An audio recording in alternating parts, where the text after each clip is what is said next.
NXT No Mercy is this Saturday, ladies and gentlemen, September the 30th. We've got championship matches. We've got main roster wrestlers coming down to NXT. In fact, two of them are currently champions. They're going to be defending on this show. 6 matches in total. If you're not aware of the match card, I'll be giving it to you in 2 seconds' time, and then I'll be bringing on my special guest of the day.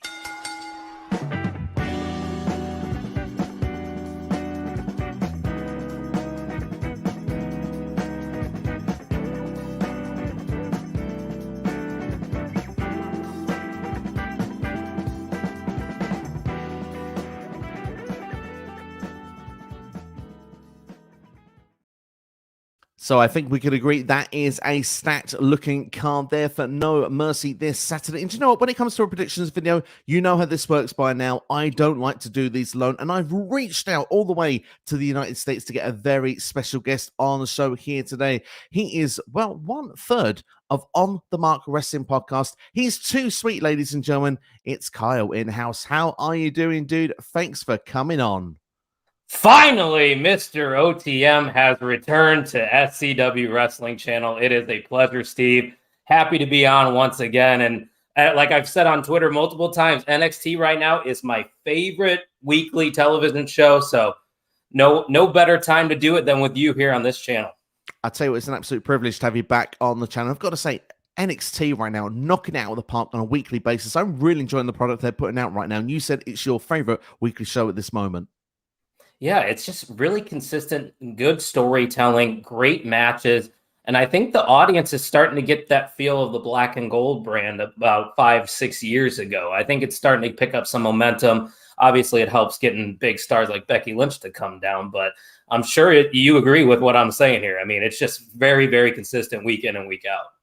Absolutely. I think the storytelling's been very, very good. I like the use of the characters. They've actually evolved so much from the 2.0 era where they were a bit perhaps goofy in places. They've now evolved into what would be a normal WWE product of what we're used to seeing. And I think as well, when you actually link it to the matches, we're still not a full takeover quality when we get to these shows, but we're certainly a lot closer than what we were, say, 12 to 18 months ago. I'd say since NXT Deadline last year, NXT has done a fantastic job with what they've been doing. And I've got to say that I'm really looking forward to this show. I mean, excitement levels for me for this one. I mean, we've got an Extreme Rules match, as you saw there. Becky Lynch coming against Tiffany Stratton, the rematch. Carmelo Hayes, Dragunov 2. That's going to be awesome. Trick Williams is going against Dirty Dom, and Dragon Lee is the special guest referee. That's a whole topic in itself. There's no Mustafa Ali now on that. So it's going to be an exciting time. What are your excitement levels of 1 to 10 for No Mercy? This might surprise some people, but I think I'm at a 10 out of 10. Obviously, it's unfortunate you brought up Mustafa Ali, who was supposed to be on this card and have a match with Dirty Dom. I was very much looking forward to that just because I thought Ali was actually going to take that strap away from him. So unfortunately, that's not going to be happening. But overall, I think top to bottom, you look at this card, the build has been tremendous. These feuds are great. And you have match of the year contender with Dragunov and Hayes, who already put on one, like you said earlier this year. So yeah, for me, it's got to be a 10 out of 10, man. I tell you what, I mean, I'm in the same bracket. I mean, I want to say a 9 just so I can leave just a little bit of hope in case something lets me down on the show. But I've got to say, it is a very good looking card here, and I'm really looking forward to it. Let's go into our chat and see what everyone has got to say. We've got Kine in the house, someone that's a regular on OTM. It's good to see him in the house with the MWO there, liking that logo. And he's actually first in the house as well, which I know with OTM usually gets a round of applause. So I'm going to do that just with the we'll golf clap. We'll give Kine right. I don't have the sound effects like Tucky does, unfortunately, but I tell you, we still go with it nonetheless. But a bit of love for you as well there, Mr. OTM, the GOAT there in the house as well. Eric Douglas is with us also. Good to see you in the house, Eric. Hope you are keeping well. We've got a comment here saying that agreement with you. NXT, for me, is what I look forward to most each week. Definitely my weekly show in the world of wrestling right now. And of course, we've got Pierre in the house as well, who might be getting to us a question that I'll be posting a little bit later on, but certainly is one that was in mind there. On everyone's mind, will Jade Cargill come after the Extreme Rules match between Tiffany and Becky Lynch to confront the one of them at Raw after the match? That is the big question. And Pierre, right now, I'm going to leave you hanging because I want to ask that question when we get to the match. But don't worry, Becky versus Tiffany is match 1 on our discussion. So don't worry. And of course, that match on Raw will be Tegan Knox.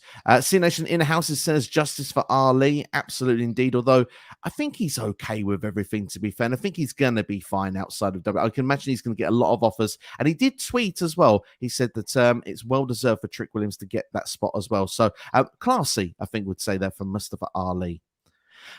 Robbie Collins in the house says, yo, what's going on, guys? Robbie, it's great to see you, of course. We Talk Media in the house, and we've got 10 out of 10 excitement levels for the card as well for Kyan. It's stacked. It's going to be a great card for matches, and the storylines going in have been built up perfectly. And C Nation, just wish Booker T wasn't on commentary. He says weird stuff sometimes. Come on. That's the best part about NXT. He has like genuine excitement. Nobody gives commentary like Booker T. Just the during Trick Williams' song and Shucky Ducky Quack Quack, no bread, no water, just meat. He's got plenty of one-liners. He's very entertaining for me. I don't know about you. I mean, I do find Booker entertaining. I actually enjoy his commentary a lot more than what I did say a decade ago. I feel now that you know what you're getting with Booker. Like you say, it's unpredictable with its factor. But if we're going to feel sorry for anybody, I feel sorry for Vic Joseph because he has to adapt around it on air live each and every time. But Vic Joseph truly is a pro, and Booker T commentary is definitely unique. Have to agree with that there. But I tell you what, then we're going to get to, before we do go into the first match. Actually, I want to know which match you're most looking forward to on this show. I think I shouldn't say it's obvious. I just really am excited for what Tiffany Stratton and Becky Lynch can do. We saw what they can do without a stipulation. Now you throw in the Extreme Rules. And I think it's really a toss-up in terms of who's going to win, which we were going to talk about here in a little bit. But I just think there's a lot more they can build off of what they did last time here, but with a different stipulation. It's exciting for me personally. Yeah, absolutely. Yeah, I feel that. I mean, to be fair, yeah, Becky Tiffany is the one for me that I'm most looking forward to. Just the idea of, I mean, I think Tiffany was made as a star literally just from having the match with Becky first time around. Is she going to complete the mission and win the championship back, or is she still going to be, losing effort here, but on a big, high-profile stage? Because more people are watching No Mercy just because Becky Lynch is on the show and she's in the match as well. So that stock is going to go through the roof for Tiffany Stratton on this. But yeah, I mean, to be fair as well, Hayes Dragunov 2 as well. That seems like a very exciting prospect as well. I can't lie to you. But C Nation says Fearhow used Jody Frett's theme song from Impact Wrestling. Well, there you go. A bit of knowledge there for you. Didn't notice that this week, although I must admit, just because I could catch NXT in a full this week, I had to skip some of the entrances, and Fears was one that I did skip. So hey, it's okay. You're a busy man. No hard feelings. You got to fit the timing where you can. Exactly. Nubico says hello, everybody. This week has been very surprising. Jade Cargill to WWE has what everyone's been talking about, including the fact that we've actually seen about 14. WWE said like 14 million impressions on social media through Jade Cargill actually coming in to WWE. So fantastic to see that. But yeah, we'll see how it goes for her when she comes in. Will she come in on this night? We'll have to wait and see. We're going to go through a couple more comments and then we'll get into that first match then, because quite a lot of comments are coming in. Eric says, I think Becky wins against again, and it's time for Tiffany to move up. Robbie says that Fearhow is brilliant. Hated her a couple of weeks ago too. Clearly winning you around then. Robbie just hates everybody that's a part of Chase U because Robbie hates fun, Steve. That's what it comes down to here. There we go. Can we get an Andre Chase impression just before we start? Did somebody say Andre Chase? I mean, if we didn't get you to do that before you came on, I mean, we would have been a waste of a visit, wouldn't it? To be fair, but we will go back and watch it absolutely. And Kyan says people are watching for Dom. In my opinion, Becky is just another wrestler. Dirty Dom, bringing all the views. Joking, of course. God, I love that comment indeed there. But without further ado, we'll move on then, and let's talk about the first match, because we're nearly 10 minutes into the stream. I think we need to get a match up, so let's do it then. Extreme Rules, Becky Lynch versus Tiffany Stratton for the NXT Women's Championship. Now, we'll quickly go through memory lane for you. Of course, this all started when Tiffany was at the tippy top and she was NXT Women's Champion. I'll try not to do that again. But yeah, she actually said she was going to be one of the greatest NXT Women's Champions of all time. She said that she was going to be better than all the previous ones, including Bayley. I think Charlotte Flair was mentioned. And I think also she mentioned Becky Lynch, which, of course, Becky then responded on Twitter, said, I've not been an NXT Women's Champion, ... yet. So yet was the key word. We got the match, of course, eventually, and Becky did pick up the victory. It was a fantastic main event to NXT and high rating as well. Since then, Tiffany has not taken it so well, coming off the top end of the NXT pyramid, if you will. It's had the help of Kiana James, of course. Becky Lynch had the help of Lyra Valkyria in a tag team match, although there was a beatdown for Becky after the match. And we've got a video package which really hyped these two ladies up this past week on NXT. So that's pretty much everything there. And of course, with that beatdown with a steel chair from Tiffany to Becky, Becky then said, we're going to make this Extreme Rules. So for me, ticked a lot of boxes this one. Really excited for the match. I think we've already talked a little bit of hyping it up. So Kyle, anything more you want to add of how excited you are for this match? The stipulation really confuses me here because I could see Kiana James making her presence known in this match. But like you said, Lyra Valkyria teamed up with Becky in the past. She also seems to have this backstage relationship with Roxanne Perez. So I think Becky has enough support if Kiana James and other people were to get involved, because it is Extreme Rules after all. But do you want me to just get right into it and give you who my prediction is? I mean, now you've teased it out there for the people. I mean, we can't leave the carrot dangling for too long. So go on, I'll let you set the prediction in there. I saw a comment, I think it was from John Moxley's Blood, that's saying that Becky doesn't need to have the title. I sort of disagree with that, just because I think her having the title is only going to elevate everybody else. If you have all these challengers stepping up to one of the greatest women's wrestlers of all time, having good matches, maybe they're not all going to, defeat Becky Lynch, but Becky's probably going to beat most of their contenders that they come up with. But I still think it's just going to take Tiffany Stratton, other names, maybe even Lyra Valkyria down the road to that next level. So with that thought process, I think Becky is going to retain here. And I think there's still more possibilities, more feuds that they can venture into with Becky Lynch as the champion. To me, Tiffany Stratton is ready to go to the main roster today. Obviously, she's only been wrestling for 2 years, so you could argue that maybe she needs a little bit more work down in the PC. But for me, I think she's ready to make that step up. So with that thought and what I think could happen after the match, I'm going to go with Becky Lynch to retain here, Steve. I tell you, it's a good prediction that you've made there. I mean, my initial thought when they first did this was that I thought Tiffany Stratton was going to actually regain the championship here at No Mercy. And with an Extreme Rules match, it's a perfect way to do it because she doesn't have to do it clean. You mentioned the idea of Kiana James there being someone that could get involved in this, or which I thought at the time, I was expecting, for example, I don't know. The name I threw out was Shayna Baszler at the time because she said something to Becky Lynch after SummerSlam that she was going to come and confront her. But since then, we've had Baszler and Zoe Stark become a team. We've now had the conflict with Nia Jax. Nia Jax, of course, going with Rhea Ripley and Raquel as well on the main roster. So it kind of feels like that's moved to the side for now. And Becky has also thrown the challenge out that if she wins here, and now it's if Tiffany wins the title as well, the winner of this match will take on Tegan Nox on Raw.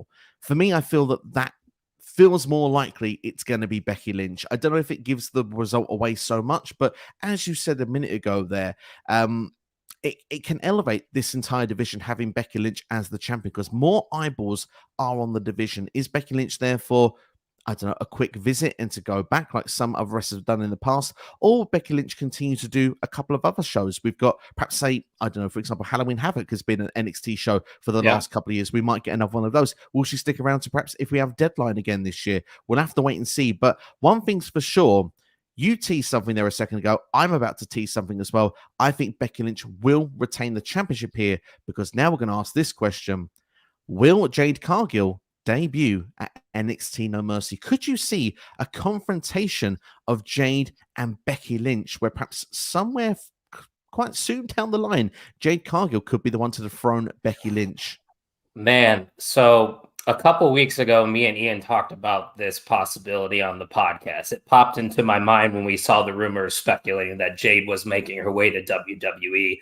But from what I've been hearing recently, I think Jade's just going to be putting in some work at the PC, honing her craft, if you will, for a little bit until they put her on TV. So to answer your question, is it a possibility? Yes. I think a lot of people are going to put it out there. And I don't want people to have those expectations because if you have expectations like that, you're going to be let down. But you can never say never, especially when they are hyping up Jade. She was walking into the PC yesterday, so she is around.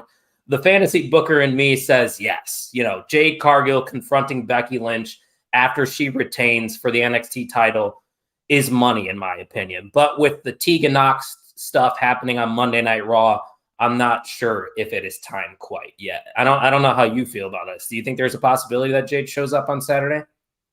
I mean, you said the word a possibility, where that's where you start thinking yes, because in one way, if we go on the yes column, just to look at this for a second, Jade Cargill to become NXT Women's Champion, defeating Becky Lynch. Whoever does that becomes a star immediately. They become stratospheric, you know, if you want. They're almost above the NXT Women's roster because they beat Becky Lynch. And anyone that challenges them at that point should be losing matches, not winning the title instantly. So in some ways, I feel like it makes a lot of sense to do that.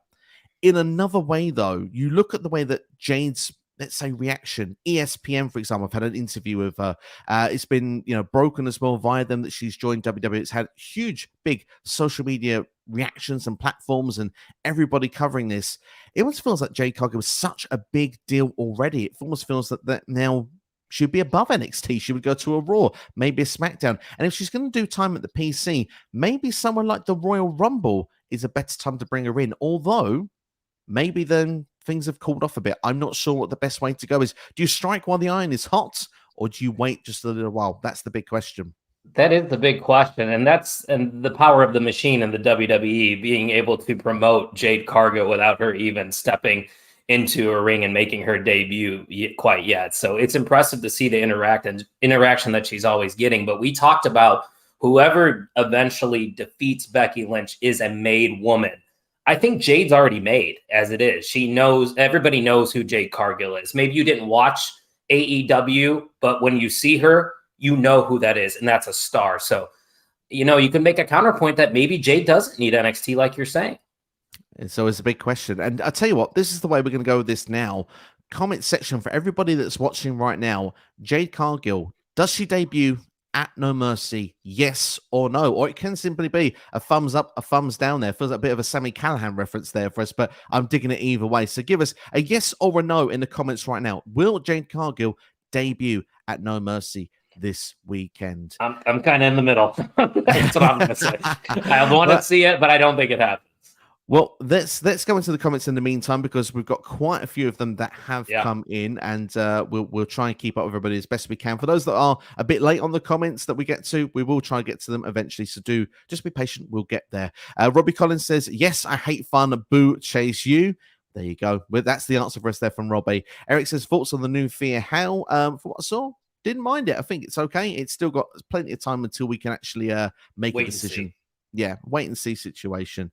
We've got a what if Liv comes out to confront the win. I think Liv Morgan currently will stay on Raw at this particular time. She'd probably get revenge on Rhea Ripley rather than the NXT Women's Championship. Eric's a big fan of Liv Morgan, isn't he? I feel like he likes to comment Liv Morgan a lot.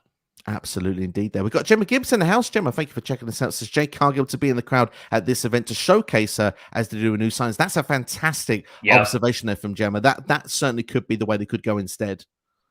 That's 100% the way to do it. Gemma's right. I agree 100%. Absolutely. And Dijak versus Eddie Thorpe was amazing. It was a fantastic match. Really enjoyed that on NXT. In fact, the particular Dijak whipping Eddie Thorpe in front of the family was certainly a personal moment. That was good to get the heel heat. I quite enjoyed that. Vince McMahon would say, that's such good. Can I cuss on here? Actually, I don't want to say it. Well, I mean, to be fair, this video isn't for kids, so we probably could, but you know, it's just I censored myself. You're welcome. There you go. Kyan says, can be the greatest when she got a cheap win over Thea. We all know Tiff tapped out. Becky going to retain in this match, I feel like. So there we go. Becky prediction from Kyan in this match. C Nation says, don't get what main rosters go to NXT. Ratings. We got the TV deal coming up as well for NXT. We're seeing SmackDown. I've got a big, move to the USA Network. What's going to happen with NXT? They want that to happen right now. So that's why you're seeing a lot of perhaps maybe, let's say, your favorite Raw and SmackDown stars, particularly Raw ones, going to NXT. That's why we've seen the likes of Becky Lynch. We've seen Dirty Dom, Rhea Ripley. We've seen the New Day previously. So that's why we're getting a lot of them down at this point. Well, you're also going to see them elevate other talent, like we were saying earlier. You know, just take that developmental brand to the next level. Absolutely. It's like putting your hand down, reaching down, someone grabbing it, and you're pulling them back up with you. That's pretty much what it is. Yep. Kind of like a bungee. Kine says best part about Tajak and Eddie was the strap there in front of the niece while she was crying, and then he launched the belt at her. Yeah, I mean, to be fair, very personal. It felt very ECW from the 90s. I quite particularly like that. C Nation goes to say NXT is developmental. Absolutely. But developing with main roster talent can't hurt, can it? Let's be fair at this particular time. Robbie says, stuck in two minds with this match. I'm going with Becky retained, though. I like it indeed there. Nubico says, I believe Becky Lynch is winning. Just treat the NXT Women's title like a mid-card title. I mean, obviously, it's getting more exposure being on Monday Night Raw, and obviously, it won't be like the Raw Women's Championship, but this is where I kind of would side more with C Nation's point of view. I wouldn't want to see it as a mid-card title. It's a top title for NXT. Yeah, it's in its own league. It's like you're in AAA. For people that know the MLB, it's in AAA, which is the next step before the major leagues. And you became, the champion in AAA. You're still a champion. It just doesn't compare to the big leagues. Absolutely. Kine says Tiff could win here via help. It's definitely a possibility. It certainly is a possibility. We'll keep an eye out for that one. Gemma says it's developmental. Why main roster talent winning titles, taking away shots from NXT stars. Blair Davenport needs the title. Maybe Blair could be a future contender for Becky Lynch. We'll have to wait and see. Well, if our prediction's correct, of course, it could be Tiffany back on top come Saturday evening. Sinishan says Tiffany's had a bad reign as NXT Women's Champion. She couldn't beat Chase U how clean. Sorry, but Chase U do not win most of the time. Certainly not, but I think that she did hold her own in the original Becky Lynch match. Kine says, I think she won't debut for a few weeks, and that's Jade Cargill. It's a possibility, but I'm not holding on for it. There we go, indeed there. Wesley in the house says, do you think NXT will have a PLE the night before the Survivor Series? Honestly, not sure. No, because Survivor Series is the only reason I know this because Survivor Series is happening an hour away from where I am. Survivor Series is happening on a Saturday and they have SmackDown on Friday, so they obviously cannot do that. I suppose the best shout they'd have is the night afterwards. But recently, it's been, the recent times have been the week before if they are going to do it. But I think safe bet's probably Halloween Havoc next, whether it's a special on TV or if it's a PLE. Time will tell on that. Gemma says Jade Cargill already in the women's title picture when she debuts. Why not improving her in ring work? And she might work herself up. Could be another Cody situation. Do you mean she's got to finish the story? We'll have to wait and see. But Gemma, like where you're going with that. Kine says, so C Nation, using your logic, Roman had a bad title reign. C Nation, I'm sure, will reply somewhere down there. How embarrassing it would be for one of AEW, one of your biggest stars, has still be developed. Well, I mean, AEW did their part. I don't know. WWE are going to have her working a WWE style. It's a different style to AEW style. You can see that this is a huge topic, the amount of comments that have come flying in 100%. Already. I think that it should hold Jade off for a few more weeks. Sinishan says also that Jade should have a bit more training in the PC first. And Kine also thinks not NXT. She won't debut in No Mercy, which is easy for me to say. She's main roster ready. I want to, sorry to cut you off, Steve. I just want to give you credit. It is very difficult to read a million comments, transition over to the next segment. I know how it is. I feel your pain. So we're going to stumble on words, people. We're not perfect. I mean, to be fair, tongue-tied is something I do half of the day anyway. So, I mean, like, to do it on the podcast, you just see me. That's pretty much where we're going with it. But authentic. Kine says, I don't think Jade needs NXT. She won't debut in No Mercy. She's main roster ready. Noob says, no, give her a few months. Maybe she'll feud with Bianca Belair. And, of course, Gemma said, yes, in the crowd, as they do for new signings. Do like that at the moment. And Eric says he is a fan of Liv Morgan. NXT should stay on the WWE Network. Now, Peacock, WWE Network for me.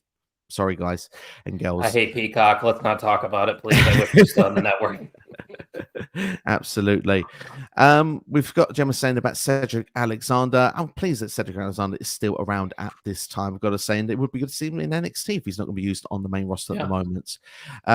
We've got also NXT versus main roster War Games. Unfortunately, not looking like that at this particular time. And a reaction to Kine's comment earlier on, Tiffany just didn't win clean against Fearhow. That's pretty much his issue with that. So pretty much we've covered all the comments. We've got our predictions in there. So Becky Lynch is the prediction there to win against Tiffany Stratton. And Jade Cargill, as much as we could see it potentially happening, we think Gemma is the most likely with being pictured in the crowd rather than confronting. Although she does confront the winner, which I imagine would be Becky Lynch, it would be a huge moment.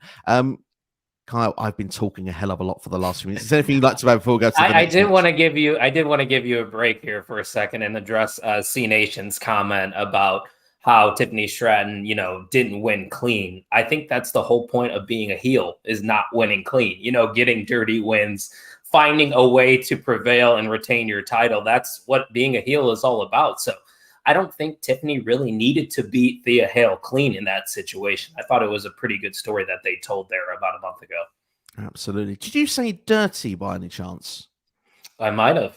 Absolutely. Well, speaking of a dirty win, how about a dirty Dom? Dirty Dominik Mysterio versus Trick Williams. I'm very sorry. This will get worse as the stream goes on. For the North American Championship. And what you cannot see pictured there is Dragon Lee has been added as the special guest referee. Now, this could get messy very, very quickly, but we've already addressed the Mustafa Ali stuff earlier on. He was supposed to originally be in this match. Of course, he was released from WWE. We wish him all the best going forward. And I will ask quickly, where do you think that Mustafa Ali would probably most likely end up? A lot of people probably are saying this as well, but I really do think AEW is a good fit for Mustafa Ali. He never really had a character that stuck in the WWE. He kind of bounced around from character to character, but I did enjoy some of his character work. We know what he's capable of in ring, and I think that's where AEW really highlights their stars, is the in-ring stuff. So Mustafa Ali is a guy that they can put in the TNT title scene, and I think he'll flourish. So that's where I think he's going to end up. I know I was watching your stream when you and NXT were talking about it. Where did you have him landing? I totally forgot. I also had him for AEW. I actually thought the International Championship could be the place that he would be looking for. Obviously, he's always wanted to show his representation, hasn't he? And I think the International Championship, the ability to go and travel used to be able to travel around the world and defend that championship, certainly was when Pac had it. I think for Mustafa Ali would allow him to deliver the message he wants to, and hopefully, like you say, have longevity with a character portrayed going forward and have great matches. AEW, I think, would be the perfect spot. But, WWE had to make a change, obviously, and NXT, Shawn Michaels had to make a change. Now, Dragon Lee was always getting the championship opportunity on Raw, which, of course, was a fantastic match with Dirty Dom, but he didn't win. Makes me feel like he was always destined to be a special referee in this match. It feels like that could have been the creative direction, maybe, of what they were going for. But instead, then, we've got Trick Williams, of course, who won first off, beat Joe Gacy last night on NXT, then won a fatal four-way to get this opportunity, including in the match was Axiom, Tyler Bate, and who was the last one? Tyler Bate, Axiom? Or did you say Axiom? I said Axiom, yeah. There's one other one. Tyler Bate, Axiom. Dragon Lee was the other person. There we go. Yeah. Easily done. Trick Williams obviously picking up the victory, and that gets himself this opportunity. And of course, him and Carmelo Hayes were discussing how both of them will be walking out of this show, No Mercy, as champions. Trick Williams finally getting his chance to do his thing, do things on his own. Is it going to be enough for him to win the North American Championship? That is the question of the night right there, Steve. But going back to Dragon Lee a little bit, I think WWE dropped the ball and missed an opportunity on Monday night, just based off of the crowd reaction. And granted, you really can't change plans just because of a crowd. I mean, hey, look at AEW with the Acclaimed, and the Acclaimed were getting chants over Swerve and Keith Lee in Chicago, and they didn't pull the trigger there. But I thought if you had Dragon Lee defeat Dominik Mysterio on Monday Night Raw, arguably the flagship show of the company, he's a made man right there and then. But it could be a slow play to eventually get Dragon Lee to take that title off of Dominik Mysterio. Now you insert him as the special guest referee, and Trick Williams really goes through the gauntlet. Like you said, defeating Joe Gacy and then winning that fatal four-way there. I want to see whoop that Trick in the comment section right now, because this man is over like Rover in NXT, and it is a sight to see. I'm glad I wouldn't say he came out of the shadow of Carmelo Hayes, but he was definitely put on the back burner being with Carmelo. And I love the story that they're telling. You saw that backstage interaction with Carmelo and Trick, how Carmelo was just on his phone and not really paying attention to Trick Williams. So going off of what I said earlier, I thought Mustafa Ali would have been the one to dethrone Dirty Dom here at No Mercy. Going off of that thinking, I think you strike while the iron's hot with Trick Williams. And I think it plays into a bigger story with Carmelo Hayes going forward. Trick Williams winning gold here would be huge. I'd like to see it. Don't know if it's going to happen, but my pick is whoop that Trick. I'm going with Trick to become the new NXT North American champion. There's certainly momentum with Trick right now, and I think it's really fun to see how that he's got so much momentum in recent weeks that's breaking away, doing his solo act, and I think that momentum is going to continue. And remember that sentence for later on in the stream as well, because I have a feeling that they could go one or two ways with this. And obviously, yes, that means with either result. But hear me out first. Trick Williams, like you said there, it would make sense in one way for him to win this match, because then the pressure then goes on Carmelo Hayes. Like, I did my part. Will you do your part? It's kind of that friendship kind of vibe that we've got here with these guys. So I do see that argument. And like you say, with that Trick, it's over massively at this particular moment.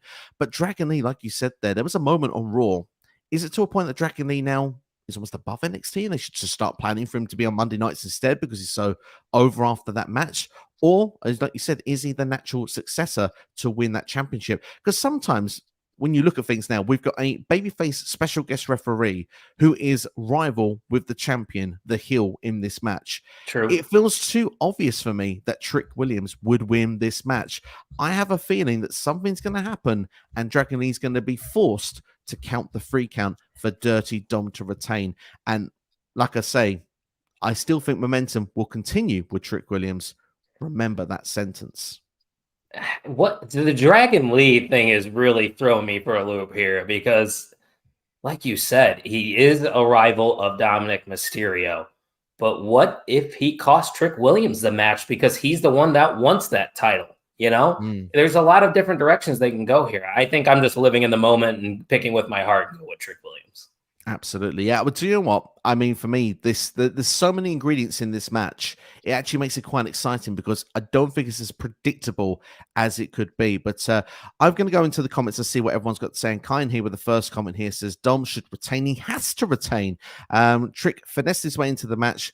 Dom gonna lose because Dragon Lee going to screw him over. Hopefully, Jade McDonough comes in and makes sure it's a fair fight. I mean, that's interesting as well. The idea that we could see Judgment Day get involved, but not just necessarily Judgment Day, JD McDonough, because he's the one actually that has been on side with Dom in recent weeks. So I think that is a really good shout there of someone that could come in and make a difference, because let's be fair, if Dom is going to win this match, it probably isn't going to be clean. He's Dirty Dom for a reason. So unless Rhea Ripley makes the return on this show, however, you'd think now she's going to return, she'd want to go for Nia Jax. So I think JD McDonough could be a really, really good shout here. That is interesting. I didn't even think about that. It goes back to what I'm saying. The heels don't have to win clean. Dirty Dom's going to win in a dirty way. So yeah, I like that shout as well. Absolutely. Eric says that a Trick has to win. And C Nation says that when it comes to it, obviously we all have our opinion when it comes to Tiffany Stratton, and his is a bad title reign, and respect to that for having his opinion there. Whoop that Trick comes from Kine as well here, and we've got Kine saying Melo might cost Trick. Trick tries to help Trick. Trick gets mad, starts shouting into the ropes. Dom dropkick, 619, frog smash, Dirty Dom retains. So suggesting friction with Melo and Trick. Do we really think Melo is going to be out there, though, when he's got to focus on his matchup with Ilja Dragunov? We saw the dissension a little bit on screen in that backstage segment. So I wouldn't be so sure about Melo being ringside for a Trick's match. I don't think he'll be at... I think I'll leave this for now. I don't think that Melo will be ringside for Trick's match. Dramatic pause. Yep. More whoop that Tricks in the comments there. Gotta love it indeed. It really is getting over, isn't it? I'm trying to get it over even more. That's what I'm doing. As you can see, that's me commenting right there. I'm pulling. Fair play. Fair play. I'm never against double duty. You can always feel free to keep doing that. And we've got Eric here saying that Dragon already has 2 opportunities. Why does he get a third? WWE booking. That's how WWE does wrestling, things. That's what I mean. Absolutely. And kindness actually means that Melo helps Trick in the match. So there we go. That's what he was going with instead. So there we go. That's match 2 for us. We'll move on in the meantime. And if you're thinking to yourself, well, there's only 2 main roster guys on this show. Let's make it a hat trick. We've got the NXT Heritage Cup. Butch from SmackDown will be challenging for Noam Dar's Heritage Cup trophy. Of course, Butch has won the, the Global Heritage Invitational, where there was 2 groups of 4 superstars, and then we had a final, which Butch then won the lot to get himself in this position to take on Noam Dar. Noam Dar, of course, has been in his NXT lounge in different outfits each and every week, being as bonkers as possible. I think the first question before we go into predictions is, what are your thoughts of Noam Dar and Metaphor? I love it. I was never a Noam Dar fan when he was doing his stuff on 205 Live. I mean, I was funny when he would say Alicia Fox. That was about it. I know I butchered that terribly, but I Perfect. think Metaphor really has some potential here. I'm not a huge fan in Ring of Lash Legend, but I think her being an accessory to a faction is good stuff. So I don't really like the Heritage Cup. I think cups are weird. I'm a titles guy, so I can't really get invested into it. But I do enjoy what they're putting on TV. I think it's entertaining. I have to agree with you 100%, by the way, with Noam Dar and the Metaphor group, almost to perfection of how I feel about it as well. Particularly the Supernova sessions, I was never quite into that. But Noam Dar in recent times, with, when he was depressed without the Heritage Cup, the character work there, to how he's been in recent, the group is just bonkers mad. And you know what? Sometimes bonkers mad just works out so well on WWE TV, and it has for, well, decades previously. So Yeah, Noam Dar's got the character stuff down to an absolute T right now.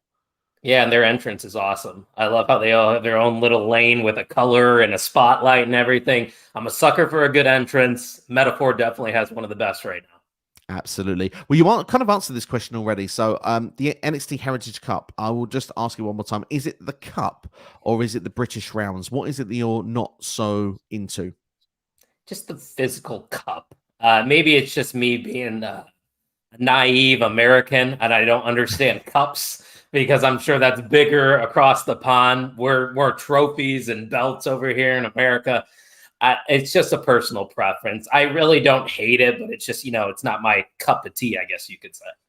I guess not. I guess not. But I like what you did there with a cup of tea there. 2 sugars and a tea bag, please. But yeah, I mean, for me, I would say I get where you're coming from. I'm fine with the Heritage Cup itself. I mean, obviously, I know you have the Ryder Cup with the States and Europe usually with golf and Coming that. up. But for us in the UK, obviously, when it comes to soccer, for example, it's all about the cups when you want to lift those up each and every year. Sure. So that probably is the big one for us. But for me, it's the British rounds. I find it a bit slow and a bit dragged out. The 2 out of 3 falls doesn't always connect for me when I watch these matches. It depends who's in it, depends on how invested I get. But I do think with this one, I'm going to be more invested than normal. Butch is an unbelievable performer, and I'm looking forward to seeing what he brings to the table when it comes to this British rounds style match. But Butch has won this global Heritage Invitational to get here. He's gone through multiple different wrestlers.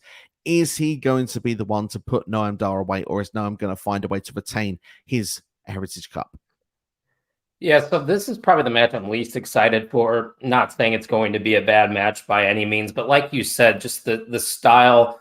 I get confused with the rules from time to time, and even the format of this tournament, I guess you could call it, was a little confusing to me. But I know when they get in the ring, Noam Dar and Butch, they mean business, especially Butch, aka Pete Dunne, which I just wish he got that name back. I think it's a huge difference because Butch is just such a silly character to me. But nonetheless, I think Butch winning is the right play here because you can bring that Heritage Cup, flaunt it on SmackDown for a couple weeks and, just show it off a little bit more, get more exposure for NXT. And maybe Noam Dar dips his toes on SmackDown and has a couple matches with Butch and the Brawling Brutes going forward. You can even get the whole faction involved in this and do Brawling Brutes versus Metaphor. I think that would be good stuff. So, maybe once again, I'm picking with my heart, but I would love to see Butch get the win here. And like I said, I just think they can use that and show it off on SmackDown. What says you, Mr. Steve? I like that, Mr. Steve. Yeah, but for me personally, if I was going with heart, I would go with Butch just purely because of the fact that he's gone through all these rounds to get to this position. It kind of feels a bit deflating that you've beaten all these wrestlers to get there, superstars to get to this position on PLE, and then you don't get the job done. But you can see Noam Dar was very nervous when he saw he had Butch this upcoming weekend. I think there's going to be a way that Noam Dar is going to retain. So at the moment, this Heritage Cup is over because of Noam Dar. I think the second he loses it, I wonder if it loses a bit of its shine at this particular moment in NXT in general. Butch is a fantastic, athlete, as we've said, but and he could take it to SmackDown, which will get more eyes on it. But would that transition with a mainstream or casual WWE audience? Is it working better for just the hardcore fan base? That's my only fear with that. So for that reasoning, I have to go with Noam Dar, even though I want to say Butch. I hate to say it, you're kind of convincing me to side with Noam Dar, but I'm not going to be a flip-flopper here. I'm going to stick to my guns. I'm going with Butch, but your reasoning makes a lot of sense. Well, we'll have to see how it'll play out. But let's go into the comments and see what everyone has got to say. But just from the last match here, C Nation does say that Dragon Lee can cause an excuse that Dirty Dominik Mysterio cheated, even though he really didn't cheat on Monday. Really? It's a bit of a philosophy there from CD. Eric says the Butch will win because Mensa turns. Interesting. Too early for that, in my opinion. I don't want to see that quite yet. I don't want to see it, but certainly a prediction there nonetheless. Kine says, I'm hoping Butch takes the win. We've seen Noam lose it before. He can lose it again, and it gives Butch some time to have his own story, and it's not just the crazy guy with the brawling brutes. I mean, to be fair, fantastic point and argument made there as well. I mean, we look at it, obviously said there, Noam Dar, when he's lost it before, has shown some fantastic character work. We could see more of that character work going forward, and like you said before, Butch having that as well gives him his own story, his own dynamic. He's not just another guy in the brutes, not just slapped next to Rich Holland. So I do see where Kine is going with that and where you're saying with it as well. Right. C Nation's here saying that he sees the NXT Heritage Cup reminding him of the Impact Grand Championship.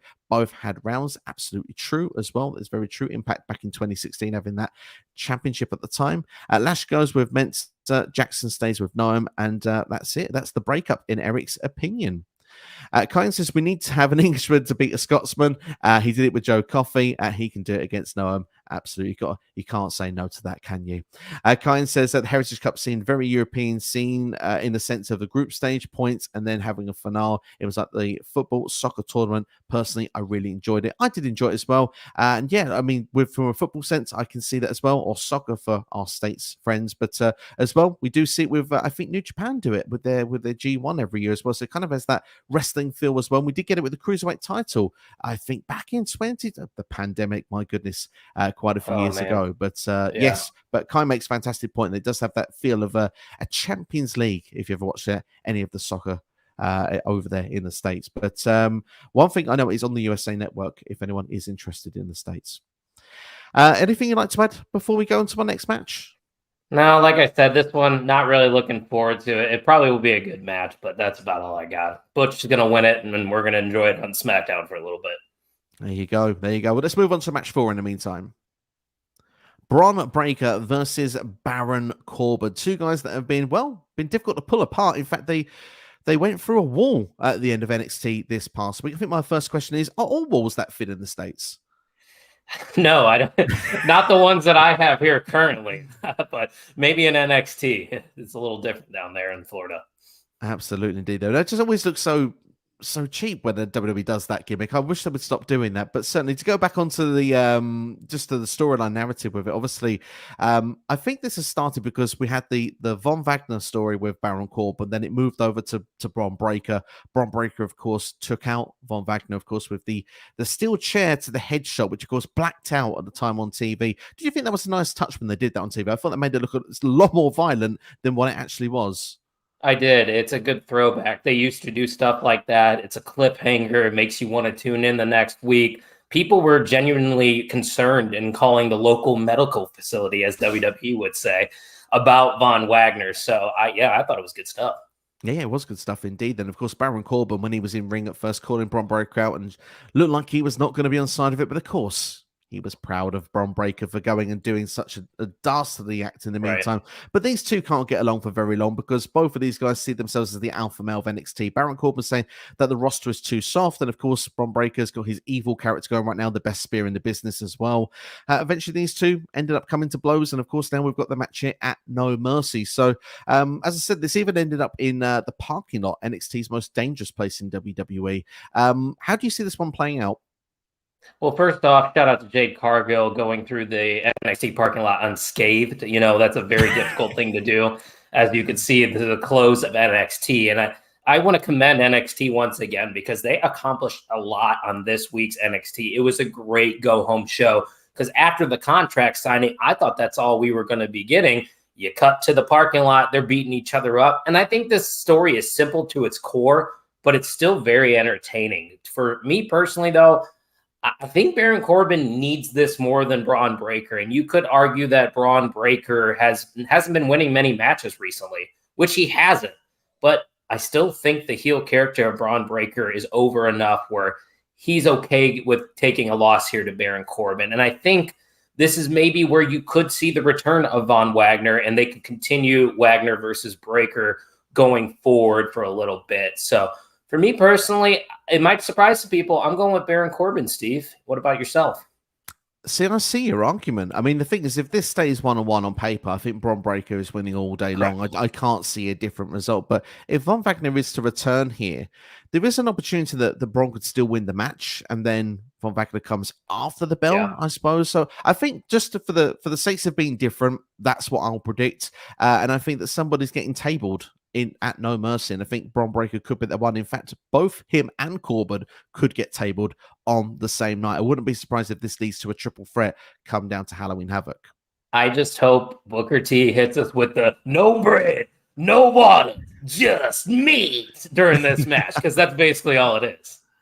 Oh yeah, absolutely. I try a Booker impression, but I absolutely butcher it. So I'm not gonna make anyone's ears that painful tonight. It's a difficult one. You got to get really low. It's a very husky one, isn't it? But Eric says, I find it interesting. We've not seen Roxy in a couple of weeks. No, storylines haven't really had Roxy involved. She's been kind of dare I say, been around the ones that are going to be involved in the women's breakout tournament. So I think that's when you will see a return to TV and do a bit more. Probably will be after No Mercy at this stage. Kine says the brawl seemed to show how bad NXT security are. 3 times they couldn't split it up. They stood there and watched every time. I know someone needed to get fired. Someone's getting fired. I'll tell you what, NXT, you can hire me. I'm not a big guy, but I can at least attempt to break up these fights a little better than what you got right now.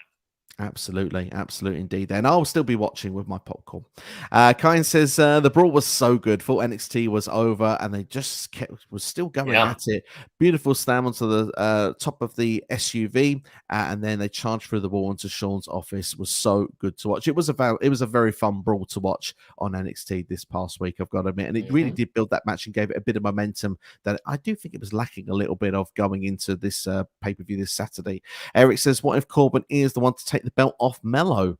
Interesting. We have to wait to the end of the stream to see if Melo will be champion later on. Maybe he will, maybe he won't. We'll have to wait and see, because I don't know about you. We spoke about this before we even went on air. We both said that it could go either way when it comes to that main event. So it'll be interesting what way we're going to go later on. It'll be the final match we'll talk about here today. Kyle says, I think that we should have a big stipulation instead of Tiff versus Becky. They could still add one in there. I mean, if they were going to, I'd like a tables match, last man standing. Falls count anywhere as well could be fun. Right. So they could do some stuff if they wanted to. I think it's if Sean would like to add something or not, or we just see Von table some people one way or another. Cianation says Baron Corbin's heel character needs a big win, so I see him winning. So see the same as you, Kyle. There can see that happening. And we've got as well. Kine says, of course, the match is meaty men slapping meat. Love it. Eric says NXT hired the best security hard in industry. Simon Miller. Well, I believe AEW had him actually. In an All In. I wasn't in the stadium at that point, so I didn't see it. That was like 2 hours before the show started. So I was probably still on the train or the tube, if you want. Sinister says, not gonna lie, this is a show. It's unpredictable, and now that I look at that card, it really is. And CD, let us know when your predictions are going out on your channel, because we can give it a plug towards the end of the video. Kine says, I think Bron will win. So we go. Got quite a bit of a mixed bag actually when it comes to this match, which is quite fun to see. And it'd be interesting to see if it's a mixed bag going into the next match. And before we do that, if you enjoy the video, make sure to hit that like button. It really helps this channel out massively, more than you could ever imagine. Subscribe if you're new here as well. And like I say, share it with a friend as well. Let everybody know you're here. But in the meantime, we've got 2 matches left to go with, and we're going to start off with the NXT Tag Team Championships in a fatal 4-way match. We've got, of course, Stacks and Tony D'Angelo defending against the Creeds. We've got Angel Garza and Humberto Carrillo. And, of course, someone you might be familiar with, OTM. What are your thoughts of OTM on NXT? So let me talk to you, Steve. I got a text message about 2 days ago showing that the WWE trademarked OTM.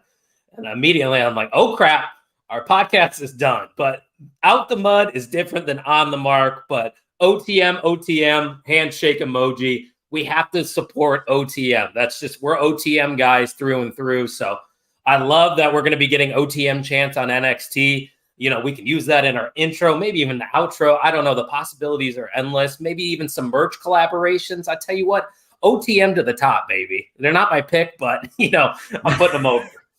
But that was going to be my next question. Could we see like them and you and Tucky having NXT Tag Team Championships, perhaps even Ian as well? Maybe be trios champions over at OTM, or we have the tag titles here for NXT. Yeah, I mean, they got Scrypts with them. We can make it a trios match. Why not?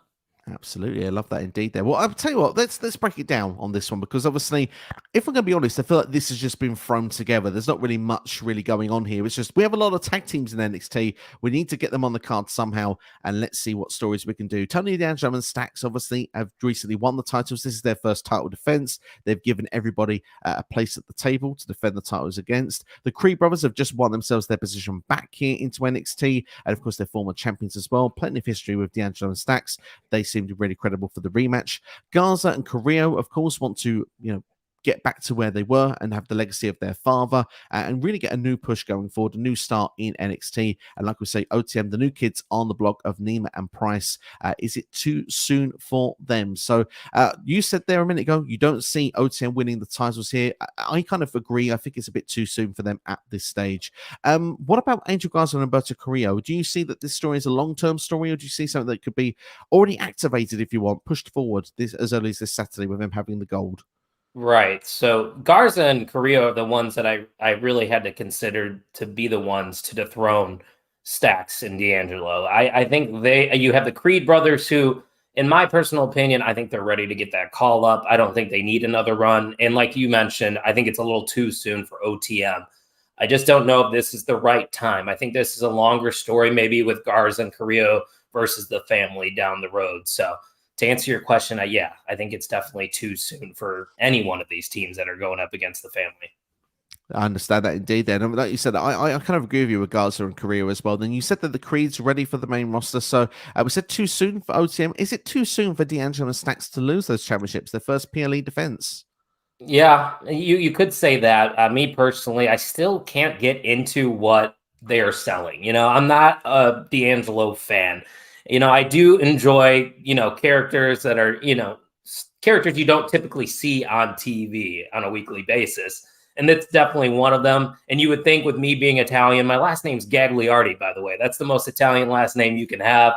I'm not a fan of them. So, I mean, yeah, I guess from, a longevity standpoint, it's probably too soon, but I'd be okay with them losing the straps here. Fair play on that one. I mean, for me, I'll go with a prediction first. I think that they will retain at this stage, D'Angelo and Stacks. I think someone is going to eat the pinfall, and I think that we could be building to whoever their long-term challengers will be. Obviously, whoever I think, say it's meant to be the Creed brothers, for example, they can build that story in this match so that could be for the next PLE, and then we can build a few weeks of them against a tag team rather than multiple tag teams. But yeah, it's gonna be interesting how it's gonna play out. But Kyle, how do you see this one finishing? I see it finishing the same way you do. I'm going with the D'Angelo family to retain here. I think it definitely could be a very entertaining match. We've seen many multi-team tag matches in NXT be very entertaining. So I definitely think that they can accomplish that at least. But yeah, it's a little too soon. Build a story longer, like I said, with Garza and Carrillo, and then, yeah, we'll go from there. So I'm going with the family to retain. Absolutely. Go for the family to retain. And I'm actually going to stick my neck on that. I think that the next show, it will be D'Angelo and Stacks versus the Creed brothers at Halloween Havoc. That's going to be my little early prediction now. Come on, let's get OTM there. We got to elevate OTM a little bit more. Give them the rub. Do. I think so. I think so indeed. C Nation says that his predictions video is coming out today, so make sure to subscribe to CD as well. And hopefully this is having a hard time though picking some of the predictions today. Hopefully this video is inspiring you. Kine here says drop a like. Gotta love you, Kine, for that. Thank you so much indeed there. He says, I think besides Melo versus Ilja, this is the match I'm most excited for. I don't think OTM win. I don't think Angel and Humberto win. I think the Creed brothers take the win from the Mafia and then feud. The only reason I'm stuck picking is because Tony and Stacks have just won them, but I think the Creed brothers or Tony and Stacks are the two teams I see winning. But he has changed his mind as we've gone through that. He does say taking the family to win. Wish I noticed that bit. Too early for them to lose the belts, but I don't blame you to flip-flop. This is actually a hard one to predict. Sinisha says, I'm a big fan of the Angelo family. Sorry, OTM. Well, I mean, is each to their own. That's Mr. OTM to you, by the way. Put some respect on my name. I like Tony D'Angelo and Stacks. I've got to say, I enjoy their act. So, I mean, just to have a bit of balance on it as well. Kind says the family is the mafia in my eyes. Someone needs to be thrown in a car or kidnapped, and I vote Gaza to be taken. Well, I mean, to be fair, Garza. I don't know. I mean, Kyle will probably answer why Gaza, but you know, he did say he didn't want to eat the food. They just came there to talk during that backstage segment, or not backstage. They were at a family restaurant. Sorry. I mean, D'Angelo's only just got out of prison, hasn't he? So, I mean, like, he's got to be careful. He might end up back in there if he takes Gaza away at this show. But we'll see how it does play out. But Sergio says, I realize NXT has been stealing a lot of main roster pay-per-view names. First Battleground, second No Mercy. Absolutely. And that kind of means as well that we get to do more interesting content when it comes to this channel as well. We've actually done a quiz this week on No Mercy in history of that. Also the retro, which was from 1999. So anyone's going to check those out, they're already available on the channel. But stick around for now. We've got a way match, set of a main match to talk about in a minute. Sorry, Mr. OTM, says C Nation as well. So without further ado, let's go into our final match of the day. Let's do it. Is the NXT Championship. It's Carmelo Hayes versus Ilja Dragunov. Of course, these two did face for the NXT Championship at the Great American Bash. So it's Carmelo Hayes versus Ilja Dragunov 2. That's what it is for this one. Last time, Ilja Dragunov came so close to winning that championship, but this was the time when Carmelo Hayes still had Trick Williams in his corner. Of course, remember, Carmelo Hayes got out of the way when Ilja Dragunov was going for his finisher on the floor and ended up going to Trick Williams, but also into the NXT Championship. That cost him the match on the night. Carmelo Hayes retained. In the meantime, since Ilja Dragunov has got the revenge on Trick Williams, he's also beat Wesley to get himself in this position. And Carmelo Hayes has said, well, I'm not Wesley and I'm not Trick. But I'm going to be the one that's going to put you down. And I'm going to prove that I can do it at No Mercies. That's pretty much the build there in a very short format for you.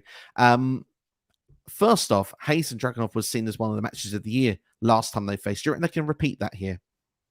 Absolutely. I mean, even in the build to this second match has made it even more must-see, in my opinion. So I think they could potentially top that. Once again, don't want to set everybody's expectations too high, but I really do believe that they could steal the show and potentially put on another match of the year candidate.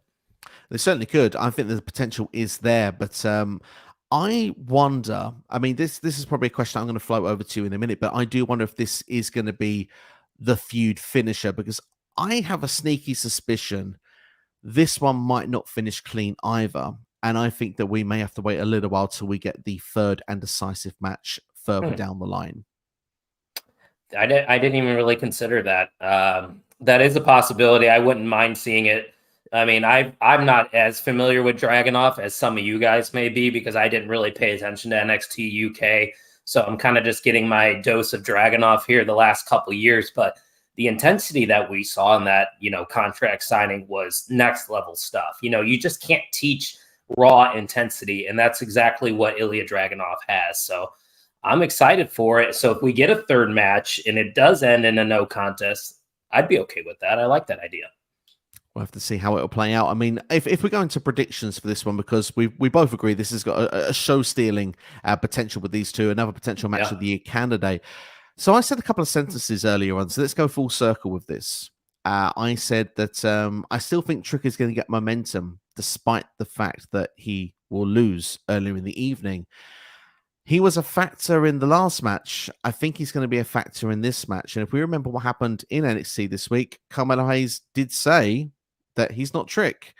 I think Trick is going to take issue with that before his match against Dirty Dom, and I think that's going to be addressed earlier in the evening. I think when Trick doesn't get the job done against Dirty Dom, I can see him costing Carmelo Hayes this match. Therefore, Ilja Dragunov wins the NXT Championship. Dragunov has been more, I don't want to say heel, but he's been more on the heel side in recent weeks rather than being the babyface that we knew and loved over recent months. So I've got a funny feeling that, and it would be the only championship change as well, in my opinion, for this show. Ilja Dragunov make it big time as well, winning the NXT Championship. Carmelo Hayes and Trick Williams, as much as I don't want to see it, I want them to remain as a duo. I like the Trick Melo game. I can see them feuding into Halloween Havoc, and I can see Carmelo Hayes trying to win this championship from Dragunov back at Deadline. How do you see it playing out? So it's funny you say all that because we had a different opinion on the North American title. I said Trick was going to win, but I do agree that we are leading towards Trick versus Carmelo Hayes.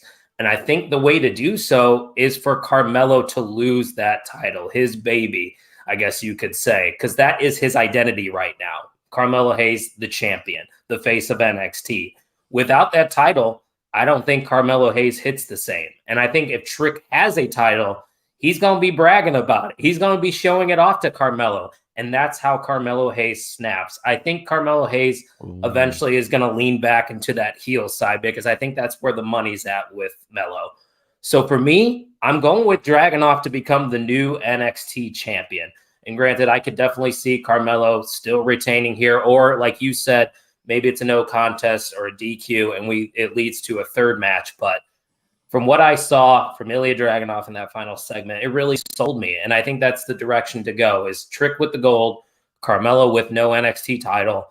And then, like you said, maybe at Halloween Havoc, you can have Trick versus Carmelo for the NXT North American title. And then Dragunov can go on to do big things with the NXT championship. Because I'm not quite sure if Dragunov is ready to take that step to the main roster quite yet. I think a run with the biggest title in NXT would do wonders for him and his character. So I'm going to have to go with Ilja Dragunov to become the new champion here. I love a lot what you said there, and particularly what you suggested about the idea of Carmelo Hayes, because if he was the one that was to lose the championship and have to look at Trick Williams with the North American Championship, and he says, I'm not Trick, and then Trick has a problem with it, but now he's the one with the gold and Carmelo isn't. You have a way, like you said, of Carmelo being the heel and Trick remaining, that Trick being still massively over as a babyface, so Trick remains the good guy in this. I like where you're going with that, and I think that certainly is a possibility and a clever way around doing this booking. So, although I'm not going to change any predictions, I actually would not complain at all if your suggestions turn out. And if I was to say with the costing Carmelo Hayes, he could, if to my prediction, he could do it intentionally, but he also could do it accidentally. But the idea of him being out of ringside, I think certainly is something I would predict to happen, and I think it's going to go wrong this time for Hayes. Therefore, it would need a third rubber match, and hopefully we don't see someone like Trick Williams in the shark cage. We just put him to the side after that. He can continue his own thing. But honestly, I don't think we don't lose as fans in this match. I think if Dragunov wins the title or if Melo retains, there's just good stuff brewing right now from every single title picture. The North American title, the NXT title, the women's title, it's all money. So I think either one of these guys winning, I'm okay with that. Absolutely indeed there. Well, I'll tell you what, fantastic stuff indeed. Then that's our predictions. Let's go into the comments then before we wrap the stream up here today. And Kyle, first off, there says, not stealing names, just passing on PLE names along. Cyber Sunday should go to NXT. I would not be against that. That would be a good one to bring back. Do some Twitter polls and everything like that to decide match stipulations. Yeah, that'd be money. I'd be down for that as well then. I want them to bring back In Your House. They've not done it this year yet. I'm a big new generation guy. Yeah. I like to see it come back.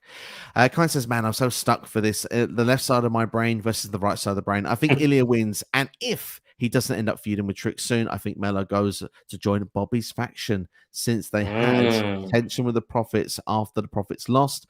And Hayes has met up with Bobby's faction before, so it would make sense. And it does, full circle. Long-term storytelling. I like that from Kind. They're very good. Yeah. Sinestro says Ilja Dragunov could officially be the first person to win the NXT Championship, NXT UK Championship, and I officially, because Bron Breakker unified the NXT title and UK title, but WWE doesn't count it. So there we go. Yeah, facts indeed there. Dragunov could forgot about that.